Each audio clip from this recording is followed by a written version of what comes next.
پہلے ایک شعر سنیں، وہ شعر علامہ اقبال کا ہے، ضرب قلیم ان کی کتاب ہے، اس میں سے ہے کہ یہ ایک سجدہ جسے تو گراں سمجھتا ہے، ہزار سجدے سے دیتا ہے آدمی کو نجات۔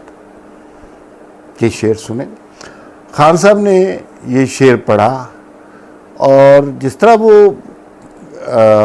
اعداد و شمار میں ایگزیجریٹ کرتے ہیں، اس طرح شعر میں بھی ایگزیجریٹ کر دیا اور ہزار کو انہوں نے لاکھوں سجدے کر دیا۔ ایک شعر ہے کہ ایک سجدہ جس کو تو گراں سمجھتا ہے دیتا ہے لاکھوں سجدوں سے تجھے نجات۔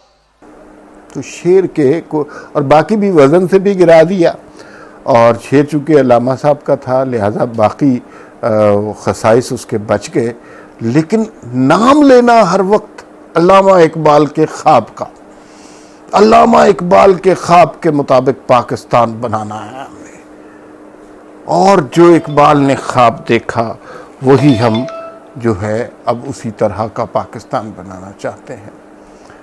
او بھائی، آپ علامہ صاحب کا ایک عام سا شعر جو 5ویں جماعت میں پڑھایا جاتا ہے، بچے بچے کو زبانی یاد ہوتا ہے، آپ وہ شعر پڑھ نہیں سکتے، آپ کو اس کے محاسن کا، اس کے معنی کا، مفاہیم کا علم نہیں ہے، لیکن لوگوں کو بے وقوف بنانے کے لیے اقبال کا خواب اور وہ والا پاکستان ہم نے بنایا۔